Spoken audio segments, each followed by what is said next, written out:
Si humba gjithçka dhe nisa nga e para. Ndonjëherë jeta të rrëzon aq fort se harron kush je. Isha në pikën më të ullët të jetës sime dhe nuk dija nga t'ja filloja. Një ditë humba gjithçka, paratë, shtëpinë, njerëzit, por jo shpresën. Gjithçka filloi me një gabim të vogël, një vendim i nxituar që më kushtoi më shumë se sa mund ta imagjinoja. Në pak muaj, gjithçka që kisha ndërtuar u shkatërrua. Shtëpia, puna, miqt, gjithçka u zhduk, si një ëndër që shuhet në mëngjes.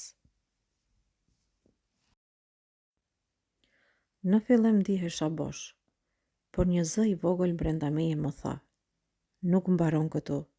Dhe ashtu ishte. E kuptova se ndonjëherë duhet të humbasësh gjithçka që të gjesh veten. Ka momente në jetë kur gjithçka shembet përreth teje.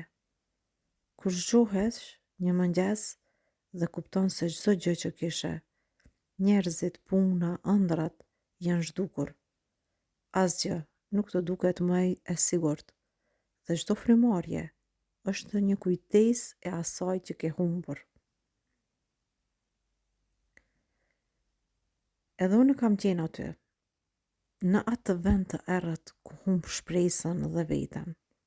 Por sot dua të tregoj si nga ajo rrësirë nisa përsëri.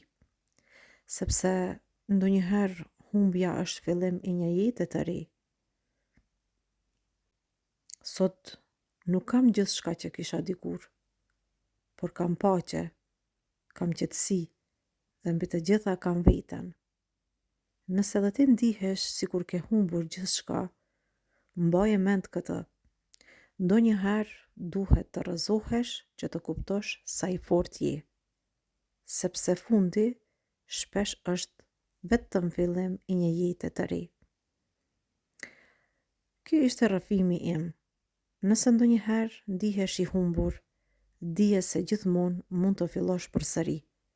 Abonohu në rrëfime nga jeta, sepse çdo zë ka një histori për të treguar. Trego edhe ti historinë tënde në koment.